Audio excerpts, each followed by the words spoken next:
Hello everyone and welcome to another Claude tutorial. Today we're going to learn how to connect Spotify with Claude. We're going to go straight to the point. Before we do that, make sure you like the video, subscribe to the channel. It helps tremendously to create new content, so thank you very much in advance. And let's get started. So all we have to do is to log into Claude. Then we're going to go to customize from the left hand side. We're going to select connectors.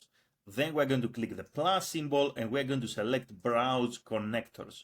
Once we are here, we can use the search bar to find Spotify. Then we're going to select Spotify, and all we have to do really is to click on connect, log into Spotify and link Spotify with Claude. And that's exactly how you can connect Claude and Spotify.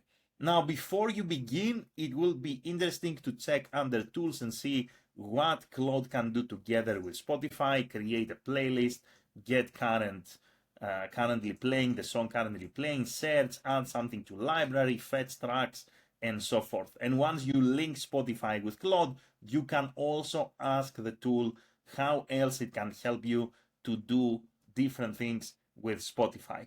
So that's all for this video. Once again, how to link Spotify with Claude, customize from the left hand side, then connectors, add a new connector, then you browse the connectors, you find Spotify, you click connect, you log in, and you are done. That's all. Thank you very much for watching and have an amazing day in any time zone. Bye everyone.